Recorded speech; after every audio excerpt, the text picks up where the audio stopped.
Hello everyone. इस video में हम पढ़ेंगे क्लास 8th हिंदी का चैप्टर 1 जो एक पोयम है ध्वनि। इसका हम मीनिंग समझेंगे और इसके क्वेश्चन आंसर्स हम करेंगे। तो ये जो कविता लिखी है वो लिखी है सूर्यकांत त्रिपाठी निराला ने और कविता का नाम ध्वनि है। एग्ज़ाम में पूछा जाता है ना, पैराग्राफ दे देते हैं आपको और कविता का नाम लिखिए और राइटर का नाम लिखिए, तो लर्न करना चाहिए। तो अभी ना होगा मेरा अंत, अभी अभी ही तो आया है मेरे वन में मृदुल वसंत, अभी ना होगा मेरा अंत। तो इसके जो है ना, हम पैराग्राफ्स के पूरे मतलब समझते हैं। तो इस कविता में मतलब है क्या?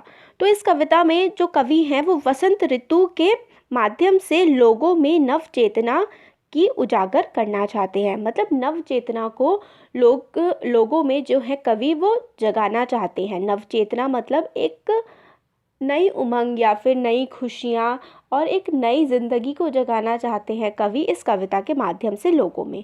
तो ये देखिए, जो अभी ना होगा वो वाला जो है, इसका मतलब क्या है? कवि जो है वो कहते हैं कि मेरे कवि जीवन का अभी अंत नहीं हो सकता। जिस प्रकार वसंत के आते ही प्रकृति सुंदर प्रतीत होती है और चारों ओर उल्लास का वातावरण छा जाता है, उसी तरह मेरे जीवन में भी वसंत का आगमन हुआ है और मेरे अंदर नया ज्ञान, नई भावना, प्रेम, आशा और प्रसन्नता ने जन्म लिया है। इसलिए मेरा अंत अभी नहीं होगा। तो वो कहते हैं जिस तरीके से जो मौसम है, वसंत आने से पूरे जो आसपास का वातावरण है वो बहुत ही सुंदर हो जाता है, उसी तरीके से वसंत आने से मेरे जीवन में भी वसंत आई है और मेरे कवि जीवन का अंत जो है वो नहीं होगा। हर तरफ मेरी ज़िंदगी में भी ज्ञान और प्रेम और प्रसन्नता भर गई है। फिर नेक्स्ट पैरा जो है, ये हरे हरे ये पात डालियाँ कलियाँ कोमल गात, मैं ही अपना स्वप्न मृदुल कर फेरूंगा निर्वित कलियों पर जगह एक प्रत्युष मनोहर। इसका क्या मतलब है? अब देखिए, वसंत के तो इसमें क्या है कि वसंत के आ जाने से चारों ओर हरियाली छा गई है। हर तरफ जो है सुंदर पेड़ जो है वो उग आए हैं, उन पे नई पत्तियां उगाई हैं। डालियां, कलियां और कोमल पत्ते जो हैं वो बहुत ही सुंदर दिख रहे हैं। कवि फिर आगे कहते हैं कि कुछ कलियां अभी सोई हुई हैं, मतलब बंद हैं, अभी खिलने वाली हैं। मैं उन अलसाई कलियों कोमल अलसाई कलियां मतलब हो गया जैसे कि कुछ खिल गई हैं, कुछ अभी रह गई हैं। तो जो रह गई हैं खिलने से, उनको कह रहे हैं कि उनको आलस आ रहा है, अब वो खिलेंगी। मैं उन पर हाथ फेरूंगा और हाथ फेर करके उनको जगा दूंगा, कवि ऐसा कहते हैं। और प्रभात के आने का संदेश दूंगा, मतलब उनसे कलियों को मैं बताऊंगा। कवि कहते हैं कि मैं उन पे हाथ फेरूंगा, उनको उठा दूंगा और कहूँगा उनसे कि देखिए प्रभात मतलब सुबह हो गई है। तो कवि से इन प्रकृति के रूप में कवि लोगों से क्या कहना चाहते हैं कि जो लोग अज्ञानतावश अंधकार में जी रहे हैं, उन्हें अपने स्पर्श के ज्ञान रूपी प्रकाश से मैं भर दूंगा।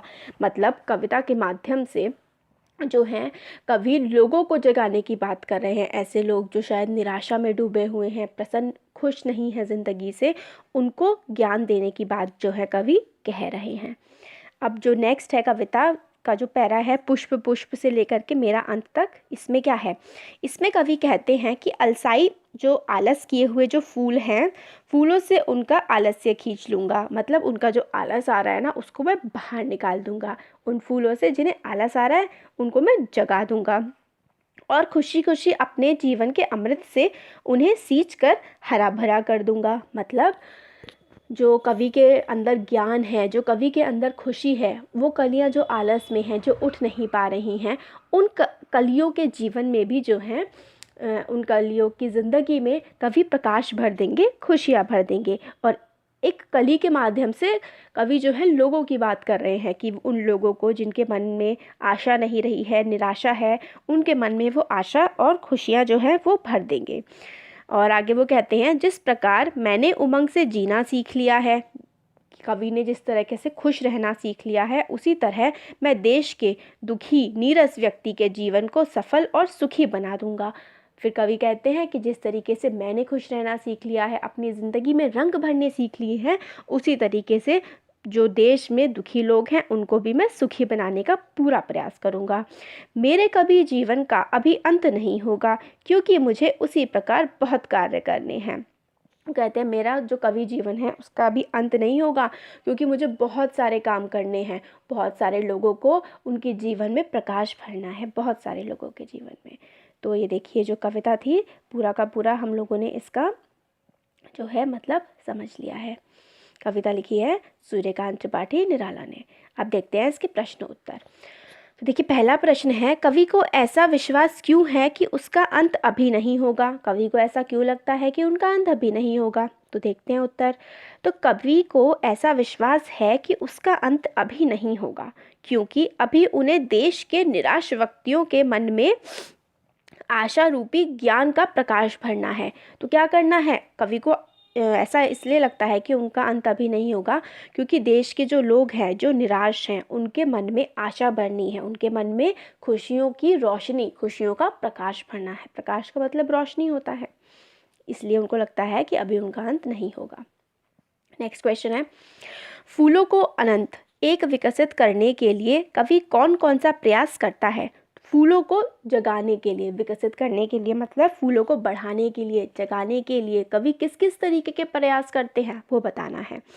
तो देखिए फूलों की अनंत एक फूलों को विकसित करने के लिए कवि उन पर अपना कोमल हाथ फेरकर जगाना चाहता है और नए प्रभात का संदेश देना चाहता है। कैसे उठाना चाहते हैं कवि फूलों को? जो सोई हुई कलियां हैं उन पे अपना कोमल हाथ फेर करके प्यार के साथ उठाना चाहते हैं। प्रभात, उनको बताना चाहते हैं कि प्रभात हो गया है। प्रभात का मतलब होता है सुबह, मॉर्निंग हो गई है। ये वाला क्वेश्चन हो गया। नेक्स्ट क्वेश्चन है, कवि पुष्पों की निद्रा और आलस्य दूर हटाने के लिए क्या करना चाहते हैं? निद्रा मतलब नींद, तो पुष्पों की, जो पुष्प मतलब फूल, फूलों को जो नींद आ रही है उसको हटाने के लिए कवि क्या करना चाहते हैं? तो कवि पुष्पों की निद्रा और आलस्य दूर हटाने के लिए जीवन के अमृत से उन्हें सींचकर हरा भरा करना चाहते हैं। तो जीवन के अमृत से उन्हें सींचना चाहते हैं, मतलब जो खुशियाँ होती हैं हमारे मन में, जो हमारे जीवन में खुशियाँ होती हैं, रंग होते हैं, उनको लोगों के दिल में भरना चाहते हैं और खुशियों से सींचकर, अमृत मतलब खुशियाँ, अच्छाइयाँ, अमृत से सींचकर जो है, सींचकर मतलब अमृत भर के, अमृत होता है कोई भी अच्छी चीज़ जिससे हमारी ज़िंदगी बदल जाए। तो अमृत से सींचकर उनके जीवन को हरा भरा खुशियों से भरना चाहते हैं। तो ये देखिए ये वाला जो हमारे चैप्टर है इसका एक्सप्लेनेशन हो गया, पोएम हमने एक्सप्लेनेशन कर लिया और इसके जो है क्वेश्चन आंसर्स भी हमने देख लिए। Thank you.